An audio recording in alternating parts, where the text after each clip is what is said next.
Hello, friends. We recently looked at design examples related to artificial intelligence. We saw how it would be, how our scene should be, or how we would change the design with the reference examples we got from artificial intelligence. I created a design example according to my own style and changed the back part, especially the section where the TV is located, in Friends. I placed a spotlight here. I put a spotlight at the end of the spotlight. The cats are here. As a lived experience, there is a shawl on the couch here, Friends. I placed the wooden parts here like this and made them a bit darker. I darkened the wood here. I used the same wood on the legs here. We made our curtains. I had shown the IES lights apart from the spotlights. Here, we saw our emissive lights, as you can see, friends.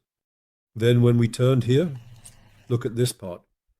I added accessories from the Cosmos library. The white ones are already accessories from the Cosmos library. I didn't touch this part much, friends. Here at the back, in the pot, we have flowers, as you can see. We continued by performing a process like this. This part remained black. Let's handle this part. So by selecting this part, let's also mark this part, friends. Let it stay there like this. There are areas where the coating hasn't been applied. The previous coatings remain. As you can see, I'm selecting from here. In these parts, I had mirrored. I made a mirror, friends. This part as well, like this. In these parts, I used mirrored glass form. These white parts are where the mirror is, friends. I placed spotlights here and made them yellow, friends. We have a little tip for spotlights, and I want to show it to you. When you go to the settings section and come to the spotlight, I set this unit part to power in spotlights at 5 watts level. So when it comes to this watt value, it is normally in the default section. I set it to the watt value from here. I made it 5 watts and set the follow-up part here to cubic. In other words, I made it soft. Look, I want to draw your attention to this part, friends. Look at this part now. When you set it to linear, it becomes sharp. That is, the outer part of the light. It becomes sharp. If you make this part smooth, it distributes smoothly. You can see it from here. Let me do it again. Look, it's sharp, but when it's smooth, there's a smoother, that is a softer distribution. That's why I make sure they are like this, especially when I use a spotlight. It looks better, friends. And one of the important settings, friends, now when you select the CUDA part, and while rendering here, if you select the processor and the graphics card, friends, if the white balance is set to auto, we were doing auto in our initial render tests. If you notice, our toning was turning blue, friends. We solved that. I did some research here. The white balance actually calculates incorrectly when CUDA is selected.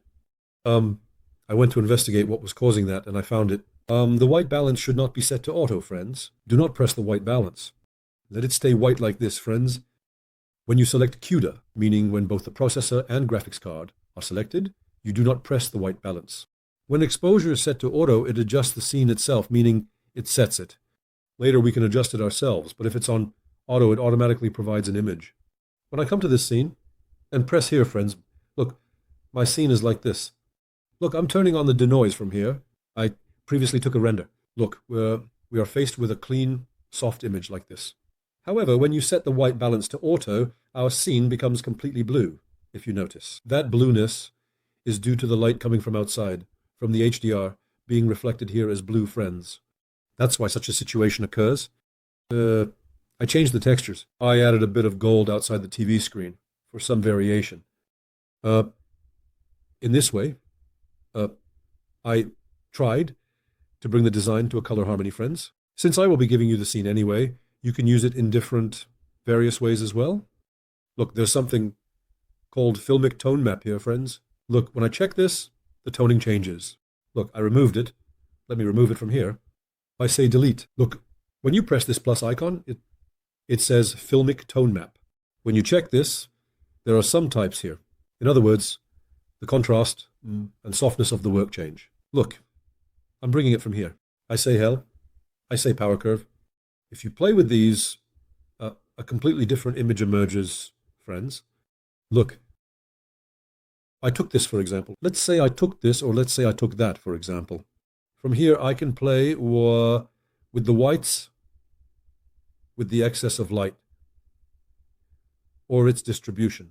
Look, as you can see, I can leave it when I get it to the desired consistency, or when I come to exposure, if the exposure image, the light image, is not enough, I gradually increased it by saying 0.25. For example, I continued by increasing it one more tone by saying 0.50. If the contrast seems low, you can increase the contrast up to 0.50. Look, it's too much. I say 0.1. I say 0.2. I say 0.3. You can increase it this way. But of course, anything above 0.1 is a bit too much. I set it to 0.1. In the highlight section, we had prevented the outside light from blowing out. If this seems too much, you need to increase it to achieve this balance. Actually, all of these are interconnected. For example, let's set this to 0. Let's increase this a bit as well.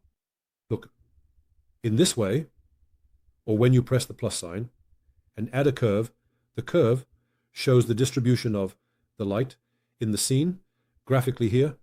Do you see it, friends? For example, when you place a point here, look. Sorry, when you mark this area, a point will appear here. Look at that point. The distribution of the light, if this part is dark, I can reduce the darkness of that part by pulling this upwards. Look at the curvature of the scene here. Do you see the graph? The curvature of the graph. I can increase the amount of light there. It actually comes naturally. Look, when I pull it upwards, there will be a more natural development here. So, without overexposing this part, I increase the light here, friends. And in this way, I achieved a balance. If you play with these, look, the channel labeled master here is actually about changing all these red, green, and blue color channels. If you switch to red from here, you can increase or decrease the red part. In other words, you can increase or decrease the red tones. If you choose green, you can increase or decrease the greens. These are entirely up to you, friends. You can play with them if you want, or you can leave them as they are. But these are fine details. These are related to a more professional approach. When you say master, it involves a variability in the overall light distribution of the scene, friends. When I come to exposure, I can prevent the blowout by reducing the highlights again. If you want the blowout here to be less and more balanced, you can leave it at a certain level. This is the process, friends. Actually, your scene seems completely ready. Further development of the scene, is actually related to your perspective on the scene and taking renders from different angles. So when I come to the output section, as white, I take it in a 16:9 widescreen format when it comes to the render output section. Look, there is a safe frame here, friends. The safe frame is related to the rendering section. Look, when I activate the safe frame, a black area appears here and also at the bottom. So it shows me the 16:9 ratio. But if I change it from here, I will change my rendering sections. In the next lesson, we will touch a bit on the camera sections, because the camera sections are important, friends. Whether for Instagram or social media, we need to change the aspect ratio there. That is a result we can achieve by changing the values here, friends. In the next lesson, we will continue by changing those parts.